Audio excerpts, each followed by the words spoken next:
देखिए question 2025 UP board class 12 paper code मिला लेना 346 JS है। क्वेश्चन नंबर 5 का डी का आर पाथ 3 नंबर का क्वेश्चन। इसमें एक धातु दी गई है जिसके 3 तारों की लंबाई का अनुपात दिया गया है। जो दिया गया है पहले उसको लिख लो, क्या क्या दिया गया है। दिया गया है, क्या दिया गया है, लंबाइयों का अनुपात, यानी L1 H2 L2 H2 L3, तीनों की लंबाई का अनुपात है 3:2 2:1। इसके बाद इसके द्रव्यमानों का अनुपात दिया गया है, यानी M1 H2 M2 H2 M3, ये दिया गया है। कितना दिया गया है, 1:2 2:3। पूछा क्या गया है, जो प्रतिरोध है यानी रेजिस्टेंस, यानी R1:2 R2:2 R3 पूछा जा रहा है। ये क्वेश्चन मार्क के साथ लगा हुआ है, ये हमें बताना है। कंडीशन क्या है, धातु एक है, सेम धातु है।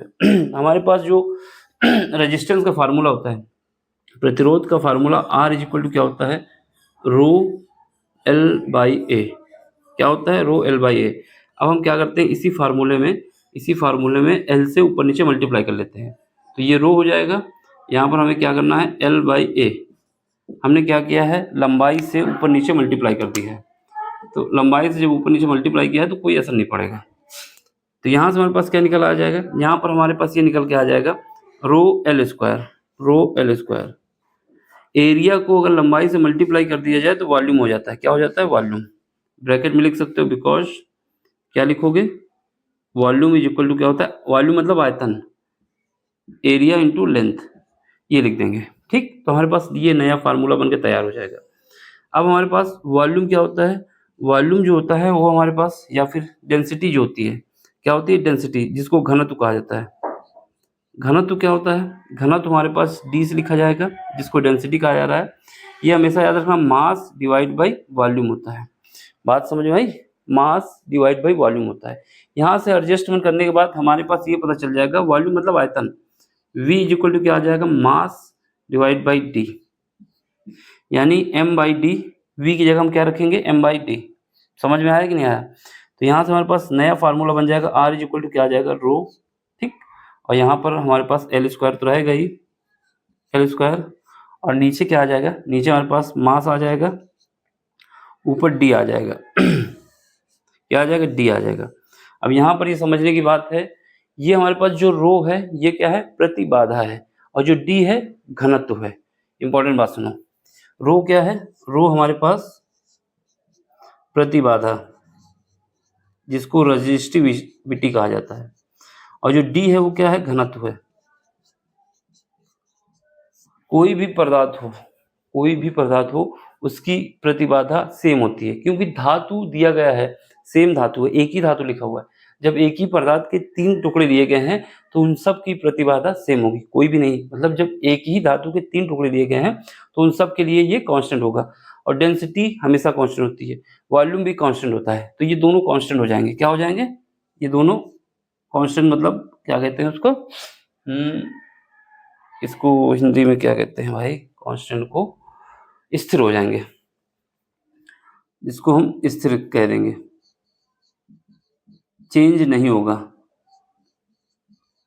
कांस्टेंट लिख देते हैं इंग्लिश में। ठीक है, जब ये कांस्टेंट हो जाएंगे तो यहाँ से हमारे पास क्या बनेगा, यहाँ से हमारे पास जो फार्मूला बनकर तैयार हो जाएगा, रो डायरेक्टली प्रोपोर्शनल, यानी आर जो है, प्रतिरोध जो है वो लंबाई का स्क्वायर डिवाइड बाई मास के डायरेक्टली प्रोपोर्शनल हो जाएगा। L square divide by m के डायरेक्टली प्रोपोर्शनल हो जाएगा। अब कुछ नहीं बचा है, इतना निकाल लिया, सारा काम हो गया। अब देखो यहाँ से क्या करोगे, यहाँ से R1 H2 R2 H2 R3, ठीक है, ये लिख दोगे, = यहाँ पे क्या लिखोगे, यहाँ पर L1 divide by M1, L1 का स्क्वायर है उसको लिख देंगे, इसका रेशियो होगा किसके साथ, L2 स्क्वायर है डिवाइड बाई M2 है, इसका रेशियो होगा किसके साथ, L3 का स्क्वायर है M3 है। अब हमारे पास वैल्यू दी गई है, L1 की जगह 3 रखोगे, M1 की जगह 1 रखोगे, वैल्यू रखते जाओ। L1 की जगह 3 रखोगे, 3 का स्क्वायर डिवाइड बाई 1, यहाँ पे क्या लिखोगे, L2 की जगह कितना लिखोगे, 2 का स्क्वायर, और M2 की जगह 2 रखोगे।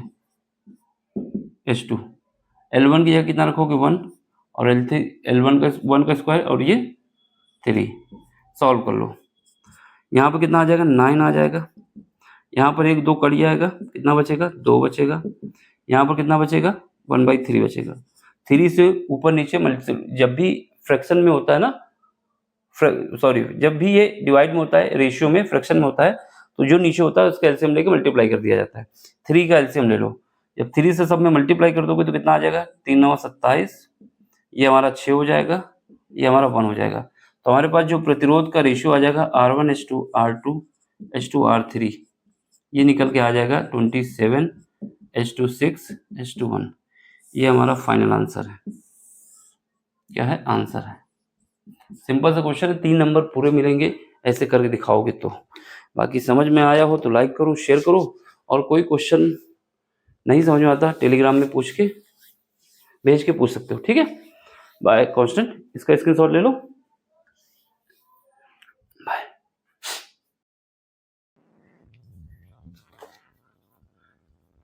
देखिए क्वेश्चन, क्लास 12 है, बोर्ड यूपी है, 2025 फिजिक्स। सेट हमारा कौन सा है, पहला सेट है, और ये कोड इसका है 346 JS। इसमें ये बताया जा रहा है कि हमारे पास 50 वाट और 100 वोल्ट का एक लैंप है, ठीक है। उस लैंप को 200 वोल्ट और 50 हर्ट्ज की प्रत्यावर्ती धारा के साथ कनेक्ट किया जाता है। लैंप के श्रेणी क्रम में आवश्यक संधारित्र जो कैपेसिटर लग रहा है उसकी कैपेसिटी बतानी है, यानी संधारित्र की धारिता ज्ञात करनी है। कैसा क्वेश्चन है देखो जरा।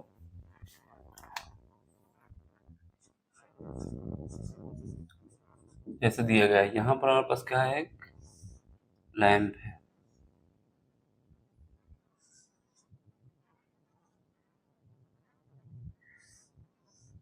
इस लैंप को एक कैपेसिटर के साथ कनेक्ट किया जाता है, और यहाँ पर एक एसी बैटरी लगी है जो प्रत्यावर्ती धारा है। इसका जो वोल्टेज है, कितना है वोल्टेज, जो वी मान लेते हैं, वी मेन, या फिर वोल्टेज हमारे पास दिया हुआ है 200 वोल्ट। इसकी जो फ्रिक्वेंसी है जिसको एफ से लिखा जाएगा 50 गीगाहर्ट्ज, सॉरी हर्ट्ज, देखिए गीगा नहीं। ये कैपेसिटर लगा है, ये इसका संधारित्र की धारिता ज्ञात करनी है, यानी यहाँ पर सी फाइंड करना है। ये जो हमारे पास लैंप है, ये सिस्टम लगा हुआ है, इसका जो वोल्टेज है और जो पावर है, इसका पावर कितना है, इसका पावर जो दिया हुआ है वो है 50 वाट, यानी यहाँ पर जो पावर है वो 50 वाट है। और इसका जो बल्ब लगा हुआ है, इसका वोल्टेज कितना है, वोल्टेज जो है लैंप, VL का मतलब है लैंप का, इसका वोल्टेज कितना है, इसका वोल्टेज दिया हुआ है 100 वोल्ट। समझ गए, ये कहानी है। ये जो लैंप है या बल्ब है, इस बल्ब की पावर है 50 वाट, इस बल्ब का वोल्टेज है 100 वाट, सॉरी 100 वोल्ट। इस पूरे सिस्टम में एक कैपेसिटर लगा हुआ है, यानी संधारित्र लगा हुआ है, जिसकी धारिता हमें ज्ञात करनी है। इसको सीरीज में कनेक्ट किया गया है, ये क्वेश्चन में बोला है। ये पूरा सिस्टम एक बैटरी की एक AC वोल्टेज से कनेक्ट है। कैसा AC, उस AC वोल्ट, जो AC हमारे पास प्रत्यावर्ती धारा है, उसका जो वोल्टेज है वो कितना है 200 वोल्ट है, फ्रिक्वेंसी 50 है। ये डायग्राम दिया हुआ है, अब इस क्वेश्चन को सॉल्व करना है, ठीक है। देखो इसके बाद क्या करोगे, सबसे पहले हमारे पास क्या है कि ये जो हमारे पास लैंप लगा हुआ है, इस लैंप का रेजिस्टेंस निकाल लें। लैंप का प्रतिरोध, लैंप का प्रतिरोध, ठीक है। कैसे निकालोगे, लैंप का प्रतिरोध निकालने के लिए लैंप की पावर दी गई है, लैंप में कितना वोल्टेज है ये दिया गया है, तो कैसे निकालोगे। यहाँ पर हमारे पास पावर जो होती है P होता है वोल्टेज का स्क्वायर डिवाइड बाई रेजिस्टेंस। तो यहाँ पर पावर और वोल्टेज दिया गया है, रेजिस्टेंस नहीं दिया गया, निकाल लेते हैं। R यहाँ पर V क्या है, VL², क्योंकि लैंप की बात हो रही है इस वजह से लैंप का वोल्टेज रखेंगे, और पावर इसमें वैल्यू पुट करो, कितनी है ये हमारे पास है 100 का होल स्क्वायर, यानी 100 का होल स्क्वायर यानी 2 बार लिख देंगे, और ये क्या है 50 है। यहाँ से काटेंगे 2 बार में कट जाएगा, तो ये हमें पता चल गया कि जो रेजिस्टेंस है लैंप का वो 200 ओम है। रेजिस्टेंस कितना है, आर जो है वो 200 ओम है। एक बात तो ये पता चल गई, ठीक। अब हमारे पास क्या होता है, ओम का नियम होता है। किसका नियम होता है, ओम का। ओम का नियम लगाएंगे तो इसमें कितनी करंट फ्लो हो रही है वो पता चल जाएगा, क्योंकि ये और ये सीरीज में है, इस वजह से जो करंट जाएगी दोनों में सेम जाएगी। कैसे जाएगी, सेम जाएगी। तो हमारा काम है करंट निकालना, तो ओम का नियम लगाओगे, ओम के नियम से ओम का नियम क्या होता है, ओम का नियम ये होता है हमारे पास कि जो वोल्टेज होता है वो करंट और रेजिस्टेंस के मल्टीप्लाई के बराबर होता है। हमने कहा ये जो वोल्टेज लगा हुआ है इस पे करंट निकालते हैं, ठीक है। इसकी करंट सब में सेम होगी क्योंकि ये और ये सीरीज में है, तो यहाँ पर वोल्टेज VL लगाएंगे, या तो ऐसे निकाल लो। दूसरा नियम हमारे पास क्या है, पावर का ही, जो P इक्वल टू क्या होता है VI, इसका भी यूज कर सकते हैं। सॉरी V, ये हमारे पास फार्मूला होता है ना, यहाँ पर ओम का नियम अगर लगाओगे तो V स्क्वायर जगह क्या लिख सकते हो, यहाँ आई स्क्वायर हो जाएगा। हाँ, V स्क्वायर की जगह हम लिख सकते हैं आई यार, ऐसे नहीं, ये वाला अभी ना लगाओ, बाकी अगर देखना है तो देख लेना। इस पावर के नियम में ये भी हम लगा सकते हैं, V स्क्वायर की जगह ये लिख सकते हो, लिख दो। ये कितना आ जाएगा, यहाँ पर हमारे पास हो जाएगा I square R square divide by R, तो एक आर से आर कट जाएगा, तो यहाँ पर आई स्क्वायर आर हो जाएगा। इसका यूज करके भी हम निकाल सकते हैं, फिलहाल इसका यूज नहीं करेंगे। इसका यूज कर सकते हैं, ये बताना चाहते थे, यानी P बराबर हम ये भी लिख सकते हैं। दूसरी बात यहाँ पर हम क्या करेंगे, क्योंकि इसकी बात हो रही, इस लैम्प वोल्टेज कितना था, इस लैम्प पे वोल्टेज जो हमारे पास है वो L है, यानी VL is equal to I R. R कितना है, आर हमारे पास ये 200। VL कितना है, VL हमारे पास है 100। इस लैम्प पे जो करंट है वो इस पे भी है, सीरीज पे लगे ना, इस वजह से यहाँ पर ये 100 इज इक्वल टू आई हमको पता नहीं है, रेजिस्टेंस कितना है 200 है, कितना है 200 है। इसको सॉल्व करेंगे, काट देंगे, कट जाएगा। यहाँ से आई की वैल्यू कितनी आ जाएगी 0.5 एम्पियर, क्या आ जाएगी 0.5 एम्पियर आ जाएगी, ठीक है। कितनी आ गई 0.5 एम्पियर। देखो ये पावर और ये भी पावर सेम है, चाहे ये लगाएं चाहे ये लगाएं, ठीक है। एक बार रेजिस्टेंस निकाल लिया था तो ये पावर लगा के यहाँ से करंट निकाली जा सकती थी। दूसरा ये भी तरीका, ओम का नियम लगाया, ओम का नियम केवल इस लैम्प पे ही लगाया। इस लैम्प पे ही क्यों लगाया, क्योंकि जितनी करंट यहाँ पर है, जितनी करंट यहाँ पर है, उतनी ही करंट पूरे सिस्टम पे, ये और ये सीरीज में लगे हैं। बार बार बोल रहा हूँ, किसमें लगे हैं, सीरीज में लगे हैं, ठीक है। अब चलो, तो यहाँ से हमारे पास इसका काम तो हो गया कि पावर निकल आई। अब क्या क्या निकालना है, अब हमारे पास है लैम्प में श्रेणी क्रम में संधारित्र की धारिता निकालनी है, यानी सबसे पहले हमारे पास XL निकाल लिया जाए, XC सॉरी, क्या निकाल लिया जाए, XC निकाल लीजिए। जब XC निकाल आएगा तब काम बनेगा। चलो, अब हमारे पास क्या है, ये और ये सीरीज में है। इसका वोल्टेज कितना है, इसका वोल्टेज हमारे पास जो लगा हुआ है VL है, कितना है VL, यहाँ तक का वोल्टेज जो है वो VL है। और इस धारिता का जो संधारित्र लगा हुआ है इसका वोल्टेज कितना मान लेंगे, VC मान लेंगे। अब हमें याद रखना है जो मेन वोल्टेज है वो कितना है, V है। हमेशा ये और ये यानी रेजिस्टेंस और हमारे पास कैपेसिटर अगर सीरीज में लगे हैं तो वोल्टेज का फार्मूला क्या होता है, यहाँ पर पैरेलल तो नहीं लगा हुआ है, तो हमारे पास जो वोल्टेज का फार्मूला होता है V square is equal to क्या होता है, V square is equal to होता है VR। VR का मतलब है कि जो हमारे पास जहाँ पर रेजिस्टेंस है उसका voltage plus VL minus VC का होल स्क्वायर। VL का मतलब यहाँ पे होगा जो हमारे पास प्रेरकत्व लगा है उसका वोल्टेज, और हमारे पास इसका मतलब होगा कैपेसिटर। यहाँ पर प्रेरकत्व नहीं लगा हुआ है, केवल रेजिस्टेंस लगा हुआ है। रेजिस्टेंस कैसे, क्योंकि ये लैंप की बात कर रहा है तो लैंप का वोल्टेज, ठीक है। और क्या लगा हुआ है, संधारित्र लगा हुआ है। यहाँ पर L नहीं लगा हुआ है, प्रेरकत्व नहीं लगा हुआ है, इस वजह से ये जीरो हो जाएगा। जब ये 0 हो जाएगा तो यहाँ पर हमारे पास वी स्क्वायर इक्वल टू क्या हो जाएगा, वी आर। वी आर की जगह क्या है, वी एल है यहाँ पर, ठीक है। ये वी एल दूसरी बात है, वी डैश एल कर देते हैं जिससे कंफ्यूजन ना हो। तो यहाँ का क्या है, रेजिस्टेंस का वोल्टेज कितना है, ये लैम्प के अंदर का जो रेजिस्टेंस है, यहाँ पर वी एल स्क्वायर, और ये क्या है, ये 0 हो जाएगा, और ये इसका स्क्वायर करोगे तो ये आ जाएगा वी सी, ठीक। साइड में लिख लो वी एल डैश 0। क्यों 0 है, क्योंकि प्रेरकत्व तो नहीं है, प्रेरकत्व नहीं है, प्रेरकत्व तो नहीं है तो 0 हो जाएगा। अब यहाँ से निकाल लो वी मेन। वी मेन कितना है, 200 का स्क्वायर इज इक्वल टू 200 का square V L. V L कितना है, ये 100 का स्क्वायर प्लस वी सी हमें पता नहीं है। तो यहाँ से जब सॉल्व करेंगे तो वी सी ये कितना है, 200 है, ये कितना है, 100 है, बाहर कॉमन क्या आ जाएगा, 100 आ जाएगा। यहाँ पर अंडर रूट के अंदर जाओगे, ठीक, क्या आ जाओगे, अंडर रूट के अंदर, ये इधर आएगा तो घटेगा, और इसका स्क्वायर कितना आ जाएगा, 4 आ जाएगा, और यहाँ पर 1 आ जाएगा। तो सॉल्व करने के बाद आ जाएगा 100√3, कितना आ जाएगा, 100√3 ओम, कितना आ जाएगा, 100 वोल्ट, क्योंकि वोल्टेज है, वोल्ट आ जाएगा, ठीक। तो यहाँ से वी सी की वैल्यू अगर इसको लिखना चाहो वैल्यू तो लिख लो 7.31 इंटू 100, तो कितना आ जाएगा, 173.1 ओम, सॉरी वोल्ट। अगर √3 की वैल्यू पुट करेंगे तो ये ही हमारा एक आंसर आया। फिलहाल पूछा जो गया है उसको निकालना है, ये भी सही है अगर यहाँ तक लिखते हैं तो, चाहे ये लिखें चाहे यहाँ पर √3 की वैल्यू पुट कर दी है।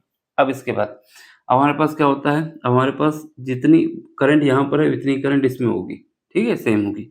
हमारे पास ओम का नियम लगाओगे यहाँ पर, ओम के नियम से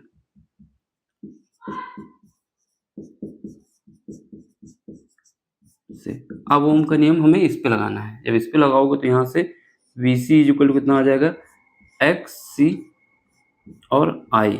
आई ये वाली आई है जो यहाँ से करंट निकली है, क्योंकि सब में सेम करंट होगी। वी सी कितना निकाला है, वी सी हमारे पास जो निकाला है उसको रखो 100√3 एक्स सी हमको पता नहीं है, ठीक है। और यहाँ पर क्या लिख सकते हो, करंट कितनी निकली थी, 0.5 निकली थी। अब इसको सॉल्व करो, जब इसको सॉल्व करेंगे यहाँ से X C is equal to कितना आ जाएगा, यहाँ पर 1000 हो जाएगा, ये पॉइंट हटाएंगे तो √3 डिवाइड बाई 2, सॉरी 5, ये वाला पॉइंट हटा दिए हैं। सॉल्व करेंगे तो कितना आ जाएगा, 200√3 ओम आ जाएगा, क्योंकि ये निकल आया। ये क्या है, रेजिस्टेंस है, कैपेसिटर रेजिस्टेंस है, ठीक। तो ये हमारे पास निकल आया। अब हमारे पास क्या है, निकालना क्या है, सी की वैल्यू निकालनी है, सी क्वेश्चन मार्क है। तो एक्स सी क्या होता है, एक्स सी जो होता है हमारे पास 1/ω/c होता है। एक्स सी की वैल्यू हमने निकाल ली है, एक्स सी की वैल्यू कितनी है, 200, अभी नहीं, ओमेगा की वैल्यू पुट कर देते हैं। एक्स सी ओमेगा की वैल्यू होती है 2पाई एफ मतलब फ्रिक्वेंसी है, और यहाँ पर 1/c है। अब c की वैल्यू निकाल लो, यहाँ से c इज इक्वल टू कितना आ जाएगा, एक्स सी 2पाई, एफ की वैल्यू कितनी है, एफ की वैल्यू फ्रिक्वेंसी 50 हर्ट्ज दी गई है, ये 50 लिख लो, ठीक है, दिख रहा है यहाँ पर, ये 50 हो गया।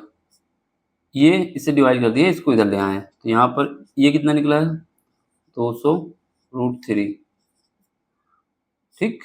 इसके बाद क्या है, एफ लिख दिया, पाई लिख दिया, ये सब लिख दिया, सारे वैल्यू पुट कर दी। अब इसको सॉल्व करना है, तो इसका मल्टीप्लाई कर दोगे कितना आ जाएगा, यहाँ पर हमारे पास 100 आ जाएगा, 2 का मल्टीप्लाई किए हैं। पाई की वैल्यू कितनी है, 22/7 है। यहाँ से हमारे पास क्या है, 100 यहाँ से निकाल लेंगे, ये 200 है ना, इसकी वजह से, और इसको लिख देंगे 2√3, ठीक, 2√3 लिख देंगे, सारी वैल्यू पुट कर दी। ये हमारे पास इसका मल्टीप्लाई किया, 100 आया। पाई की वैल्यू हमने लिखी 22/7, इस 200 से 100 बाहर निकाल लिए, और यहाँ पर बचा 2√3, इसको सॉल्व करना है।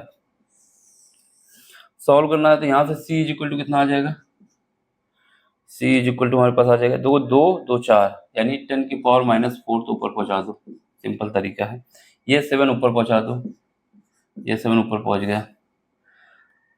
यहाँ पर क्या है, √3 से ऊपर मल्टीप्लाई कर दो, √3 से ऊपर मल्टीप्लाई किया, नीचे भी मल्टीप्लाई करना होगा। तो ये कितना है, 2 का मल्टीप्लाई करो कितना आ जाएगा, 44 आ जाएगा।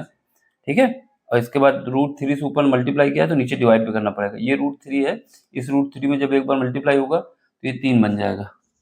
ठीक, सारी वैल्यू पुट हो चुकी है। अब इसको एडजस्ट करो फिर से, तो यहाँ से कितना आ जाएगा, इसका वैल्यू पुट करो 7, इसकी वैल्यू 1.731 √3 की वैल्यू, और पावर कितनी है 10⁻⁻4। इनका मल्टीप्लाई करोगे तो ये आ जाएगा 2, ये आ जाएगा हमारे पास 13। ठीक, अब मल्टीप्लाई कर लो इससे, 7, 1 और 51 और 12, इतना आ जाएगा। पॉइंट कितने के बाद है, 3 के बाद है। ये पावर कितनी है 10⁻⁻4 है।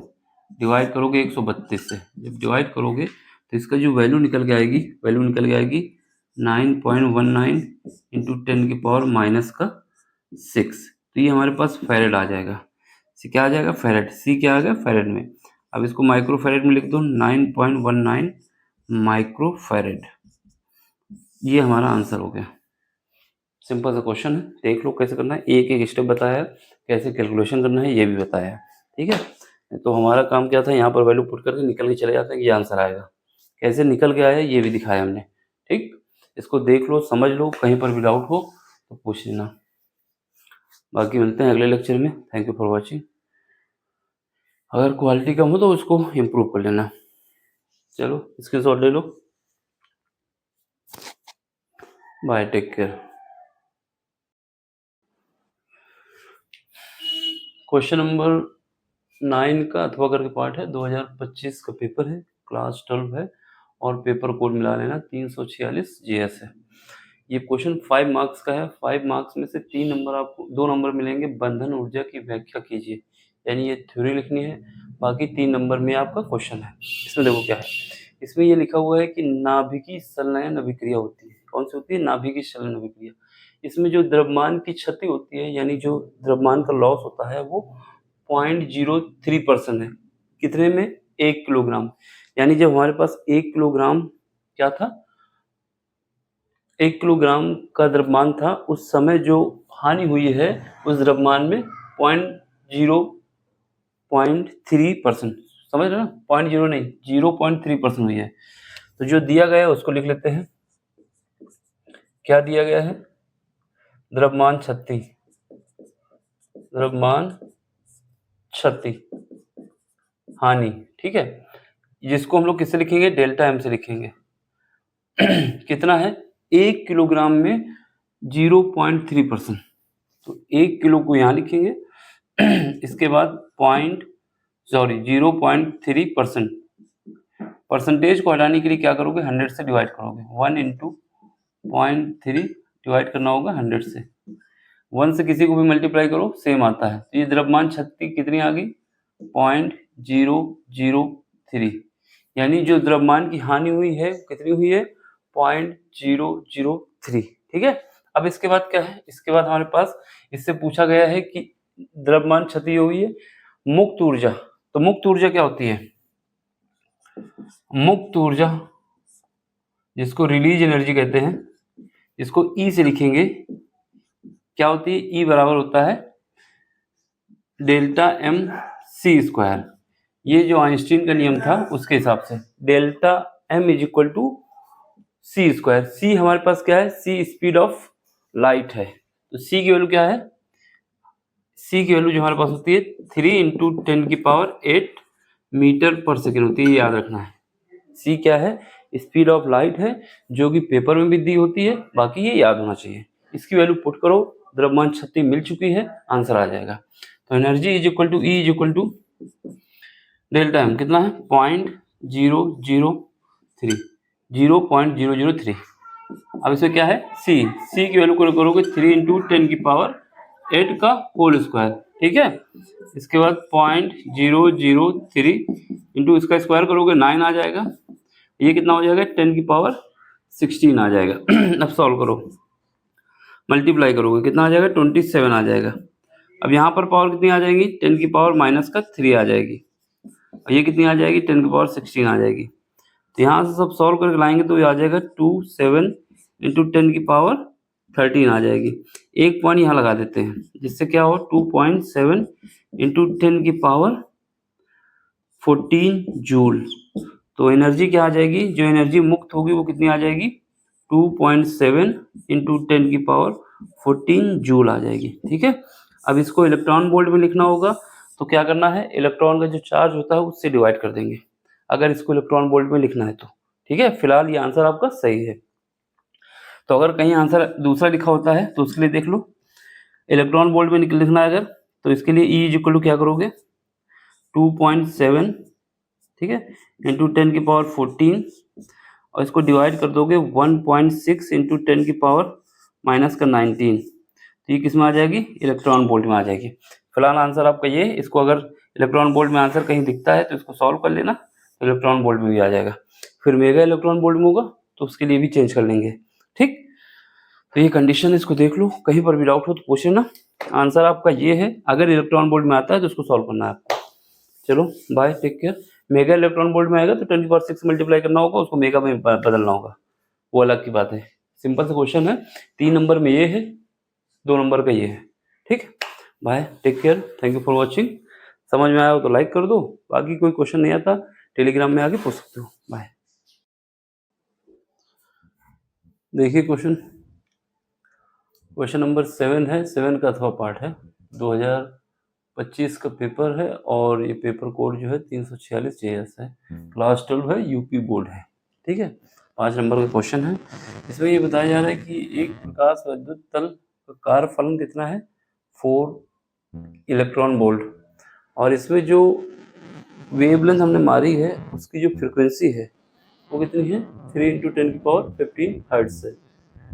अब आपसे ये पूछा जा रहा है कि जो इलेक्ट्रॉन उसकी सरफेस से निकला है उसकी अधिकतम वेग कितनी होगी, अधिकतम वेग कितनी होगी, यानी स्पीड पूछी गई है। कैसे करोगे, सबसे पहले हम बना लेते हैं कि ये मान लेते हैं सरफेस है मेरे पास, कोई भी प्लेन है उसका सरफेस है। इस सरफेस पे जो एक वेवलेंथ मारी गई है, जिसकी फ्रीक्वेंसी जो दी गई है म्यू कितना है, वो है 3 इंटू 10 की पावर 15 हर्ट्ज है। ठीक है, और जब ये वेवलेंथ इसकी सरफेस पे आएगी तो यहाँ पर 2 काम होगा। 2 काम होने का मतलब है कि पहला काम है कि इलेक्ट्रॉन इसकी सरफेस पे ऊपर आएगा। क्या होगा, इलेक्ट्रॉन इसकी सरफेस पे ऊपर आएगा, तो ये इलेक्ट्रॉन यहाँ पे आ जाएगा। ठीक, इलेक्ट्रॉन ऊपर आने के साथ साथ इलेक्ट्रॉन मूव करेगा। इलेक्ट्रॉन को सरफेस पे लाने में जो कार्य किया जाता है उसको कार्यफलन कहते हैं। इलेक्ट्रॉन को इसके सरफेस में लाने के लिए जो काम किया जाता है उसको कार्यफलन कहते हैं, जिसको फाई से लिखते हैं या फाई नॉट से लिखते हैं। वो वैल्यू दी गई है, यानी इलेक्ट्रॉन को इसके सरफेस में लाने के लिए जो कार्य हुआ है वो है 4 इलेक्ट्रॉन वोल्ट का हुआ है। कितना हुआ है, 4 इलेक्ट्रॉन वोल्ट, 4 इलेक्ट्रॉन वोल्ट, जिसको हम लोग फाई से लिखते हैं। अब क्या होगा, ये इलेक्ट्रॉन इसके सरफेस पे तो आ गया, इसके साथ ये मूव करेगा। जब मूव करेगा तो मूव करने के लिए जो एनर्जी लगती है वो काइनेटिक एनर्जी होती है। क्या होती है, काइनेटिक एनर्जी होती है।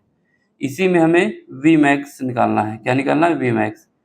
वी मैक्स का मतलब है कि जो ये मूव कर रहा है अधिकतम वेग उसका पता करना है। बात समझ गए क्वेश्चन का, सिंपल सा फंडा है कि इसकी सरफेस में जब हमने इतनी फ्रिक्वेंसी की वेवलेंथ डाली है तो इसकी सरफेस से इलेक्ट्रॉन मूव आया। मूव करने के लिए जो कार्य किया गया उसको कार्यफलन कहते हैं। कार्यफलन के साथ ये इलेक्ट्रॉन मूव करेगा। मूव करने में इलेक्ट्रॉन को जिस एनर्जी का यूज करना होगा वो हमारे पास काइनेटिक एनर्जी होगी। ठीक, इतनी बात समझ में आ गई। अब चलो, हमारे पास क्या होता है, जो टोटल एनर्जी होती है, कुल एनर्जी, कुल ऊर्जा जो होती है वो हमारे पास क्या होती है, वो ई से लिखी जाती है। वो कैसे चेंज होती है, सबसे पहले कितना कार्यफलन किया गया है, यानी phi naught plus kinetic energy, ये हमारे पास फार्मूला होता है। ठीक, अब यहाँ पे देखो ई की वैल्यू क्या लिख सकते हो, H new is equal to, कार्यफलन हमें दिया गया है, कार्यफलन हमें इलेक्ट्रॉन वोल्ट में दिया गया है, तो यहाँ पर हमारे पास कितना 4 इलेक्ट्रॉन वोल्ट, ये फाई नॉट की वैल्यू दी गई है। इसको हमें क्या करना होगा, इसको हमें जूल में बदलना होगा। जूल में बदलने के लिए क्या करना है, जूल में बदलने के लिए हमें इलेक्ट्रॉन वोल्ट जो यानी एक इलेक्ट्रॉन का जो चार्ज है उससे मल्टीप्लाई करना होगा। ठीक है, अब इसके एक इलेक्ट्रॉन का चार्ज कितना होता है 1.6 इंटू 10 की पावर माइनस का 19, तो ये हमारा जूल हो गया। देखो इलेक्ट्रॉन वोल्ट है, यानी इलेक्ट्रॉन के चार्ज से मल्टीप्लाई कर देना है, तो ये हमारा कारफलन लिख गया है। ठीक है, अब हमारे पास क्या है काइनेटिक एनर्जी। काइनेटिक एनर्जी को लिख सकते हो हाफ एम वी मैक्स, ये अलावा हाफ एम वी होता है, वी मैक्स लिख दो, यही हमें निकालना है। एम क्या है यहाँ पर, क्योंकि बात हो रही है इलेक्ट्रॉन की, तो इलेक्ट्रॉन का मास होगा। क्या होगा, इलेक्ट्रॉन का मास होगा। अब ये वैल्यू पुट करो। एच, एच क्या है, प्लैंक कांस्टेंट है। एच हमारे पास प्लैंक कांस्टेंट जिसकी वैल्यू होती है 6.6 इंटू 10 की पावर माइनस का 34। ठीक है, ये म्यू क्या है, फ्रिक्वेंसी है जो ये यूज हुई है, कितनी है 3 इंटू 10 की पावर 15। ठीक है, अब इसके बाद क्या है, ये वाला पार्ट हम उठा के यहाँ ले आएंगे, ये वाला पार्ट इस तरफ ले आएंगे, तो माइनस हो जाएगा। क्या हो जाएगा 4 इंटू 1.6 इंटू 10 की पावर माइनस का 19 इज इक्वल टू, क्या करोगे, इज इक्वल टू कर देंगे हाफ एम। एम की वैल्यू कितनी होगी, एम की वैल्यू हमारे पास मास ऑफ इलेक्ट्रॉन है, ये कितना हो जाएगा, ये हो जाएगा हमारे पास 9.1 इंटू 10 की पावर माइनस का 31। वी मैक्स हमें निकालना है, वी मैक्स का होल स्क्वायर, यहाँ पे सॉल्व कर दिया। अब इसके बाद इसमें ब्रैकेट में लिखना है तो लिख सकते हो कि एच की वैल्यू क्या है, एम की वैल्यू क्या है, यहाँ पे लिख सकते हो, लिख देते हैं, जिससे एच हमारा प्लैंक कांस्टेंट है जिसकी वैल्यू होती है 6.6 इंटू 10 की पावर माइनस का 34 जूल सेकेंड। एम क्या है, मास ऑफ इलेक्ट्रॉन है, कितना होता है 9.1 इंटू 10 की पावर माइनस का 31 kg कर दो। ठीक है, किलोग्राम। इसके बाद क्या है, इलेक्ट्रॉन का charge E is equal to कितना होता है 1.6 इंटू 10 की पावर माइनस का 19 कूलाम। ठीक, ये सब वैल्यू पेपर में दी होती है, सब वैल्यू पेपर में मेंशन होती है। ठीक, इसमें चिंता नहीं करना है। अब इसको सॉल्व करना है सॉल्व करोगे तो यहाँ से कितना बचेगा, यहाँ पर जब इसको घटाएंगे तो ये आ जाएगा 6 पॉइंट, इसका मल्टीप्लाई कर देते हैं, ये 18 हो जाएगा, फिर ये 18 एक 19 हो जाएगा, एक पॉइंट के बाद लगा देंगे। अब यहाँ पे देखो ये 15 है, ये माइनस का 34 है, तो इसका मतलब 10 की पावर माइनस 19 दोनों तरफ से कॉमन हो सकता है, तो यहाँ माइनस लगा दो, इसको मल्टीप्लाई करोगे 6.4 आ जाएगा। ये जो पावर है ये कम हो जाएगी, 19 बचेगी, 19 ये है तो इसको बाहर लिख देते हैं 10 की पावर माइनस का 19। अब देखो, अब क्या करना है, 2 से मल्टीप्लाई करना है, 2 से मल्टीप्लाई करना है, तो 2 से मल्टीप्लाई कर दो 9 पॉइंट, इसका क्रॉस मल्टीप्लिकेशन करना है 9.1 इंटू 10 की पावर माइनस का 31 है। ठीक है, यहाँ से हमारे पास क्या आएगा v मैक्स का स्क्वायर, इसको सॉल्व करो, v मैक्स का स्क्वायर इज इक्वल टू, इसमें कितना बचेगा, यहाँ पर बचेगा हमारे पास 4, ठीक है, यहाँ पर बचेगा 3, यहाँ पर बचेगा 1, तो ये इतना आ गया 431। ठीक है, इसके बाद 2 से मल्टीप्लाई होना है, और यहाँ पर कितना बचेगा 9.1, ये पावर कितनी है, ये 19 है, ये 31 है, तो ऊपर कितनी बचेंगी 10 की पावर 12 बचेंगी। ठीक, इतना समझ में आ गया। कैलकुलेशन एक एक स्टेप में दिखा रहा हूँ, इससे कंफ्यूजन ना हो। ये नीचे दिख नहीं रहा है, ठीक है, ये इतना आ गया। अब इसको सॉल्व करना है। देखो यहाँ पे इसको मल्टीप्लाई करो, कितना आ जाएगा 8, देख रहे हैं, इधर लिख देते हैं, यहाँ पे देखो मल्टीप्लाई करो, कितना आ जाएगा v मैक्स का स्क्वायर, ये कितना आ जाएगा 8 आ जाएगा, 6 आ जाएगा और 2 आ जाएगा। ठीक, नीचे कितना आ जाएगा 26.8 आया है, ये आया हमारे पास 9.1, पावर कितनी है 10 की पावर 12 है। अब देखो जब इसको काटोगे तो ये अप्रोक्सीमेट 9 के बराबर है, ये हमारे पास 27 के बराबर है, तो ये 3 बार चला जाएगा अप्रोक्सीमेट। तो यहाँ से v मैक्स दिख रहा है, यहाँ पे v max is equal to कितना आ जाएगा, रूट के जब रूट ले लेंगे तो ये √3 आ जाएगा, यहाँ बचेगा 10 की पावर 12 बचेगा। अब इसको रूट ले लेंगे तो 6 बचेगा, तो यहाँ से हमारे पास v max is equal to कितना, √3 की वैल्यू होती है 1.731 इंटू 10 की पावर 6 मीटर पर सेकेंड, तो ये हमारे पास सीधा सा आंसर आ जाएगा, सिंपल सा। ठीक है, देखो √3 ये कैलकुलेशन करने का तरीका है, ये 9 के करीब है, ये 27 के करीब है, तो इसको हम क्या करते हैं 9 मान लेते हैं और इसको 27 मान लेते हैं, काटेंगे 3 बार जाएगा, स्क्वायर रूट ले लेंगे तो ये √3 आ जाएगा, ये पावर 6 12 है, 6 बचेंगी फिर उसके बाद √3 की वैल्यू हमको पता होती है 1.731 इंटू 10⁶ मीटर पर सेकेंड। सिंपल सा क्वेश्चन है, देख लो, समझ लो, कहीं पर भी डाउट हो तो पूछ लेना, ठीक। इसका स्क्रीनशॉट ले लो, अगर कोई क्वेश्चन नहीं आता तो फिर पूछ सकते हो टेलीग्राम में आके। Bye, take care.